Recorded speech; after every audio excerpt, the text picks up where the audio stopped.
Hi guys, welcome back. This is my Rio Negro biotype. I call it my Rio Negro biotype because all of the fish in this tank are either found in the Rio Negro or look very similar to fish that are found in the Rio Negro. I think this is starting to become my thing. I can't film a video without the audio messing up. So my first fish here is the cardinal tetra, otherwise the Latin name I believe is Parachirodon axelrodi. I may be pronouncing that wrong or misremembering. These guys are found in the Rio Negro, and they are easily distinguished with the blue and red stripe. They can sometimes be mixed up with the neon tetra, but the difference is a cardinal has the red running along the whole of its body, and a neon has a little red next to its tail. These guys love acidic black water, which is why I've got them in this tank. Next up we have Nanostomus marginatus. These guys can also be found in the Rio Negro. They love black water conditions. They're a smaller type of pencil fish with the red dorsal and anal fin and a red marking down the side of its body. They look very stereotypical of a pencil, and they like big schools. So I've got them in a group of 12 in here at the moment. And that was all I could get of these guys at the time, unfortunately. And they're very rare, or seem to be very rare, in the hobby. So I'm glad I finally found some. It took me a while to find some, but I found some. And I'm absolutely loving these guys.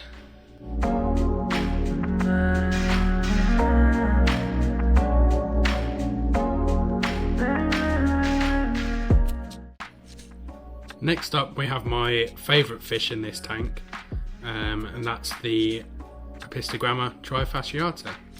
I only have a pair of these. I used to have a trio, but unfortunately one passed away. I'm not too sure what happened.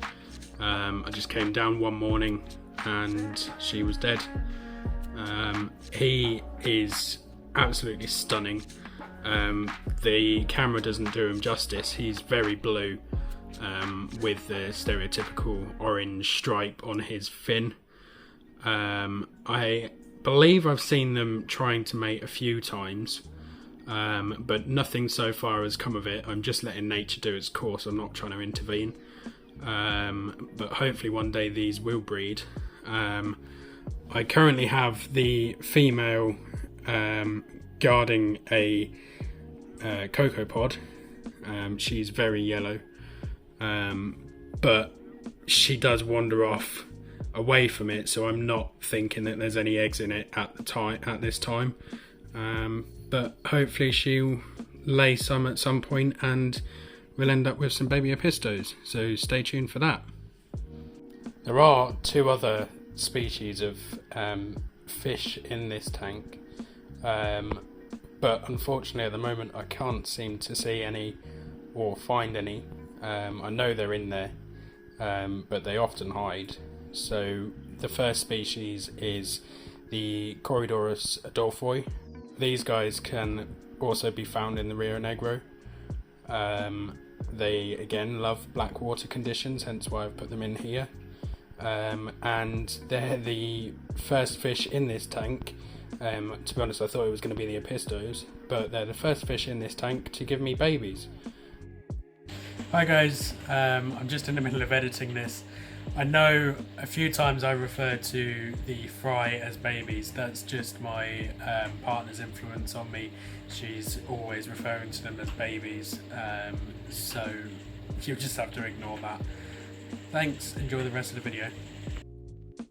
I managed to get some footage of the baby the other day.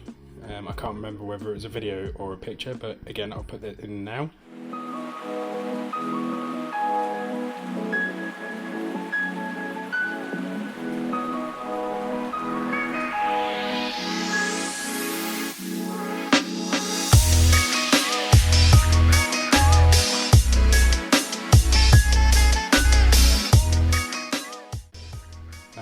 it's about half the size of an adult at the moment, but when it was first spotted you saw a glimpse of it and it would disappear again. But I would say it has got used to us being around the tank, but at the moment it's hiding with the adults somewhere amongst all the botanicals. The last species that I've got in this tank is Loricaria similima, I believe, or the I believe they call it a marbled whiptail. I'll put an image of it in here now. I love its cute little beard, and my partner calls them sharks. I used to have two in here, but unfortunately one went missing.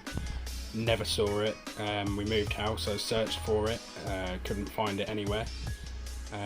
But I know I've definitely got the one in here somewhere. But again, it's hiding.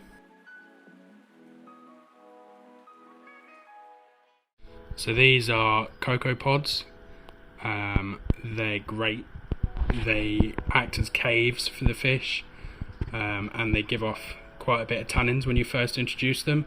This tank used to be so dark orange, but I've just not been able to keep up with the tannins. I'll add them at night, and by morning they're gone. I think it's just the sponge in the filter filtering it out. I've not got any carbon in here. I've not got any purigen or anything like that. They're just simply gone. I've got a mixture of leaves in here, catapa, oak. I believe I've still got some jack leaves in here, some guava leaves, but again they all give off humic acids and tannic acids, and add really nicely to the environment. I also have some of these, I believe they were called Jacandra pods or something like that. They're acting as a great cave for the apistos. The female's often hiding in there and she'll poke her head out. She prefers the cocoa pods, but these are great as well. And I forget what these are called, but the texture of them is so cool. It's different. It's one big thing. It's not a pile of leaves. It's one thing. I believe it's it's coconut husk, and it just again adds to the environment. Now these Sapulcacia pods are awesome, but they're huge. They're easily the size of a small football, with the big one, and the small one here is about half that size. Again, they're great caves for the apistos. The female often goes and hides in there because some of the leaves have gone in there. In fact, we may see her go in there now. No, she's not quite going in there. Picking some food off of the outside. There she goes. That's her second home besides the cocoa pods. Now, the wood was all collected myself. I debarked it, made sure it was aquarium safe. I forget what it was. I believe it was beech or birch. I knew at the time what it was before I took some and stripped it. It came from my dad's garden in Scotland, so it was completely pollution free from where he lives, because he basically lived on a farm at the time. And yeah, I just broke them up and chose pieces that were appropriate for the tank. I have two filters in here. This small one is barely running. I need to get in there and do some maintenance on it, but I feel like if I move that, all of this wood is going to move as well because it is leaning on it. It's not adding much to the tank being there, besides a small amount of flow. There is a few bio rings in there, which will hold some beneficial bacteria, but not as much as the Fluval 207 that I've got on this side. The outlet is pointed across the tank, and the intake. I have a pre-filter sponge on there now that I know that I'm getting baby fish in here. I decided to put a pre-filter sponge on it, just so that they're not sucked up into the filter. Again, I've got a Fluval heater. I believe this one's 200 watt, but that was just what I had at the time. It's a great heater, I can't fault it, besides the fact that it keeps saying low flow when it's right next to the filter. They're sensitive things, but it's managing to keep the heat up. We'll occasionally add a few tea bags into this. I tend to just hang them on the side or make a cup of tea and let it cool down.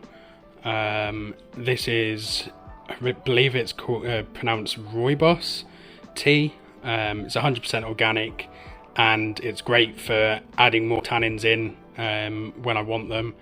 It doesn't really affect the pH that much, so you can sort of use them for getting that look without affecting the pH. This tank and the majority of my others, I use RO remineralized with remineral tropic powder. That increases the KH and the GH. I mix it to about 5 GH, which gives me 2-3 KH. Basically, it allows me to have really soft water, acidic water, in an area that does rock solid water.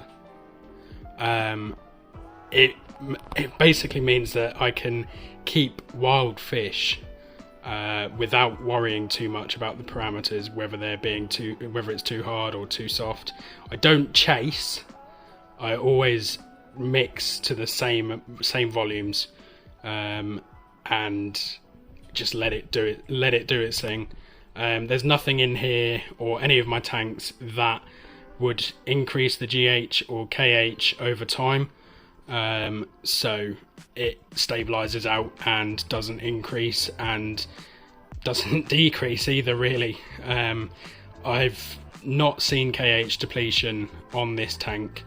I do regular water changes. I do once a week water changes, not as much as 50% because it's a black water tank, but I do keep up with my water changes. Lastly, last point I wanted to make, duckweed. I must have introduced a tiny little bit at some point and it's starting to boom. That was only a week ago that I accidentally must have added some when I spotted it. I didn't want to pull it out, but I may have to eventually because it doesn't stick with the theme, but at the same time I kind of like it. There we have it, guys. That's my Rio Negro biotype. I forgot to film an outro in front of the tank, so we're now doing it during editing. So thanks for watching. If you've got any questions or suggestions, feel free to comment below, or give us a subscribe, and please like. My next video will be about some fish that I picked up yesterday, which is in the quarantine tank just there. So stay tuned for that one, and I'll see you next time.